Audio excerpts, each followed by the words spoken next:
মানে এই যে অনাবাদি জমিটা আবাদি হলো। সব ঠিক আছে, মানে পট নাও হতে পারে।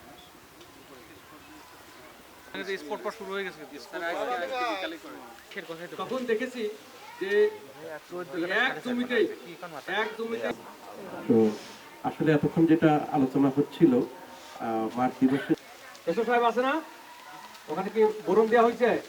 আগে একটু পরামর্শের মধ্যে ভাই বাটা ফোন দিবেন, প্রথম সুঠাম হয়নি, ভালো করে খেয়াল করবেন। বাড়ি 14 যাদের যে সরিষা তার তুলনায় এটা ফলন ভালো, কমপক্ষে 1 মণ ফলন বেশি হয় এবং জীবনকালও খুব বেশি না, তো 75 থেকে 80 দিন। তো এটার সুবিধা হলো যে এটা মেয়াদ একই এবং ফলন কিন্তু বেশি হচ্ছে। আরেকটা বিষয় হলো যে তেলের পরিমাণও বেশি, তো কৃষক এটা চাষ করলে আর্থিকভাবে লাভবান হতে পারে। আমাদের দেশে যে তেল জাতীয় ফসল বিদেশ থেকে আমদানি করতে হয়, তো সেখানে আমাদের সরিষা আবাদ বৃদ্ধি পেলে বৈদেশিক মুদ্রা সাশ্রয় হবে। আর এই এলাকার কৃষক দিন দিন এই জন্য এই সরিষা চাষের দিকে ঝুঁকছে। তবে অবশ্যই আপনাকে একটা সেচ দিতে হবে।